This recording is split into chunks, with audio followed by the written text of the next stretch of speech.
She laughed in that light, careless way that always made me feel smaller. "I'm not cutting off my ex just because you're insecure," she said, eyes glued to her phone.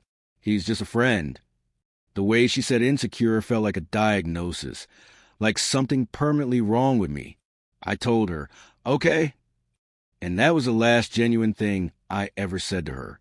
We'd been together 3 years.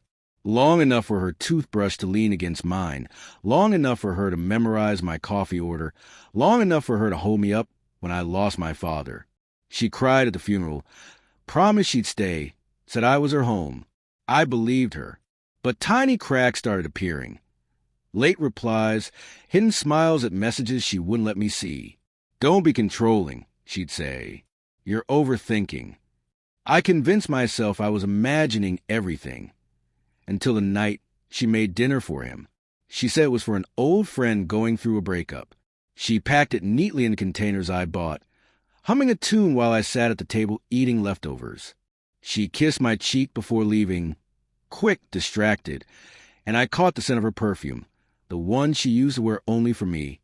The next morning, I quietly accepted a 6-figure job offer in London. Didn't tell her. Didn't tell anyone.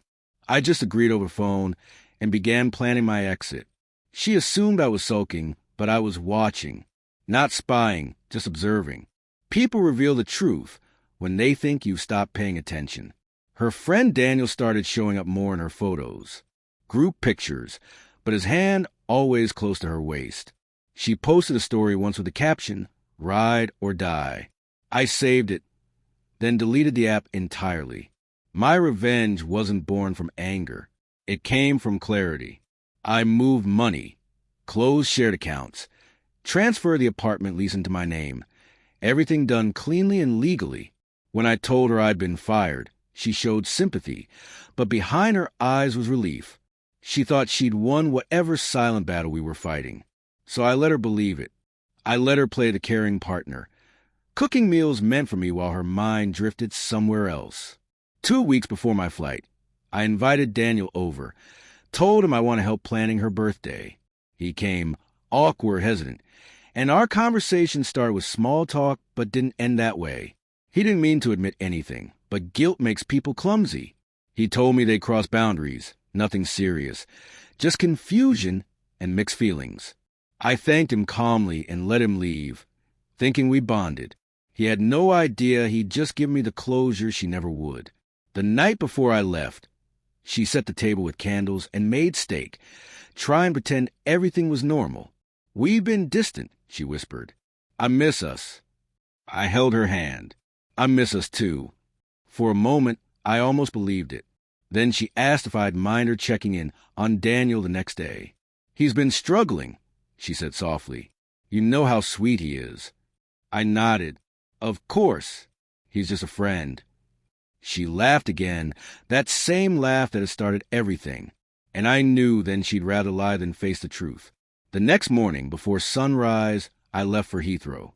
No message, no explanation, just empty space in the wardrobe and a signed document transferring the flat entirely to me. She called 53 times. I didn't answer. 2 days later, she texted, "Why is Daniel avoiding me?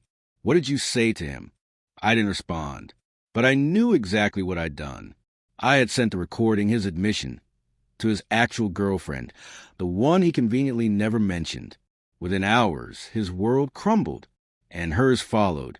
Messages leaked, screenshots circulated. Her friends distanced themselves, and the job she relied on for its clean image let her go quietly. I didn't have to do anything more. The truth did the rest. Weeks later, I was sitting in my glass office in London, watching the river outside. New city, new life. She sent one last message. "I wish you'd talk to me." I looked at it for a while, then deleted it, because I had talked. I'd asked for honesty, for boundaries, for basic respect. She laughed, so I gave her silence. Revenge isn't always loud. Sometimes it's quiet, precise, and final. She thought I wanted her to feel the pain she caused me, but that was never the goal. I wanted her to remember okay, she brushed off, every moment she mistook for weakness.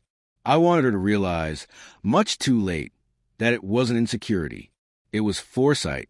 And by the time she understood that, I was already gone.